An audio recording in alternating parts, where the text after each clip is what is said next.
நாங்க திருச்சிக்கு வந்திருந்தோம். அங்க ஒரையூர் வெக்காளியம்மன் கோயில் போற வழியில, லைட்டா ஒரு பிரேக் எடுத்துட்டு டிஃபன் சாப்பிட்டு போகலான்னு நாங்க கார நிறுத்தின இடம் தான், சஞ்சீவி நகர்ல இருக்கிற ஸ்ரீ நாகநாதர் டீ ஸ்டால். அல்வா பிரியர்கள் இங்க வந்தாங்கன்னா அசந்து போயிடுவாங்க. ஏன்னா, அத்தன வெரைட்டி அல்வா இங்க இருக்கு. கேரட் அல்வா, பதர்பேணி அல்வா, முந்திரி பால் அல்வா, பிரெட் அல்வா, திரட்டிப்பால் அல்வா, பழாச்சொலை அல்வா, நுங்கு அல்வா, பேரிச்சம்பழம் முந்திரி அல்வா, இளநீர் அல்வா, கோதுமை அல்வா, அசோகா அல்வான்னு இது மட்டும் இல்ல. மில்க் ஃப்ரூட் அல்வா, மாதுளை அல்வான்னு நெறைய வெரைட்டி வச்சிருந்தாங்க. எல்லாம் சுட சுட சூப்பரா இருந்தது.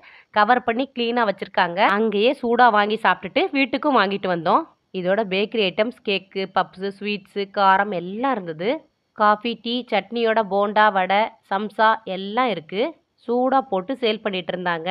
சிக்கன் பிரியர்களுக்கு இங்க வந்தா கொண்டாட்டம் தான். ஏன்னா சிக்கன்ல அவ்வளோ ஐட்டம் செஞ்சு குடுக்குறாங்க. ஆட்டுக்கால் சூப், நண்டு சூப்லாம் சேல் பண்ணிட்டு இருந்தாங்க. ஃபேமிலி ஃப்ரெண்ட்ஸோட வந்து நல்ல டேஸ்ட்டா சாப்பிட்டுட்டு போலாம். கார பார்க் பண்ணவும் இடம் நெறைய இருக்கு.